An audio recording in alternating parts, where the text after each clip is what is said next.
Hello po, water sign. Kumusta po kayong lahat? Okay, so water sign, maraming salamat po sa walang sawang pagsubaybay sa atin pong mga reading. Okay, so yan guys, ang reading natin ay collective. So titignan natin kanino bang energy yung masasagap natin, okay?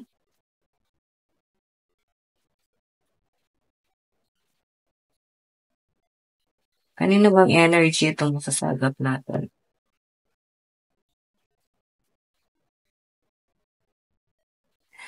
Oh, yung iba sa inyo guys, since naka-reverse itong the tower, water sign, pilit mong binubuo yung sarili mo. Okay, alam mo yung parang gutay-gutay, gano'n eh. Parang iniwan ka nila ng sirang-sira, iniwan ka nila guys na parang masikaw, iniisip mo kung mabubuo mo pa ba yung sarili mo. Okay, gano'n po yung pinapakita sa akin dito. So, the tower.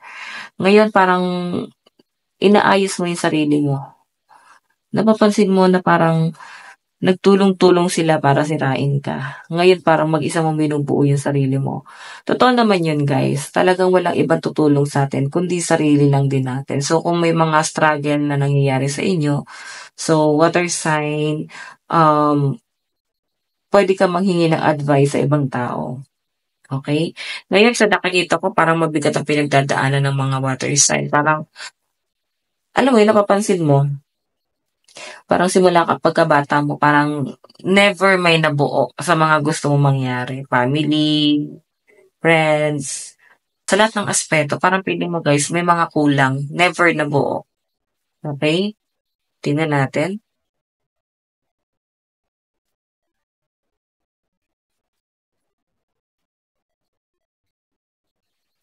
Okay, Two of Pentacles.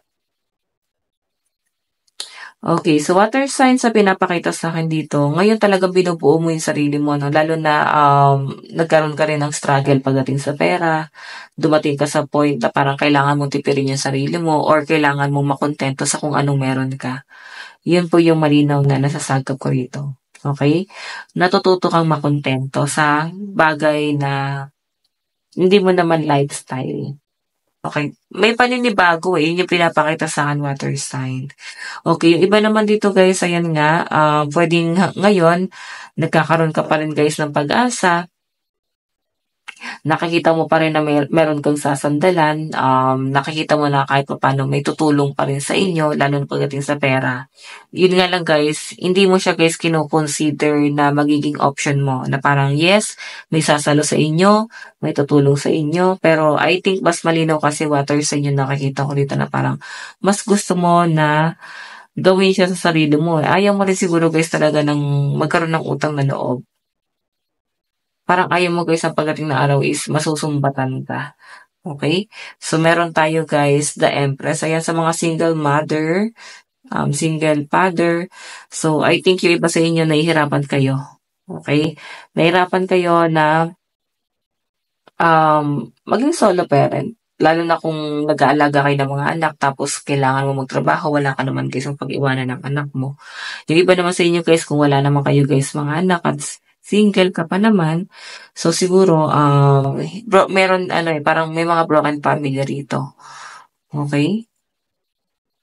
Sobrang babaw ng mga water sign. Hindi kayo guys ganon ka high maintenance like, parang ang taas ng ambisyon. Sobrang kontento yung mga water sign na nasasagap ko rito. Meron tayong King of Swords. Ayan, matalino ang mga water sign. Sa pinapakita sa akin dito, maaari no, na marami ka mabubuong plano sa buhay mo pagdating ng araw dahil nga matalino ka. Okay? And sa pinapakita sa akin dyan, water sign, so siguro itong pagiging matalino mo is based na lang din kayo sa mga pinagdaanan mo sa buhay na parang kailangan mo guys na i-enhance yung sarili mo. Kailangan eto ka, kailangan ganito ka. Kasi ganun ka pinalaki. Yun yung tumatak sa isip mo na parang magugustuhan ka ng ibang tao, hahangaan ka ng ibang tao, mamahalin ka ng mga tao. Pag meron ka guys, kayang patunayan sa sarili mo. Pero guys, mali yun eh. Wala ka dapat patunayan. Okay, mali yung ganung pananaw. Okay? So, water sign kasi ang love, ano yan eh, hindi yan pipilitin. So, kung kaya ka nila guys mahalin, mamahalin ka nila ng walang kapalit.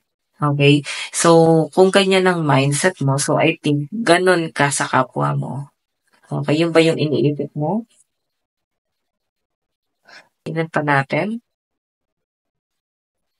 Meron tayong 5 of cups. So, tingnan mo, oh.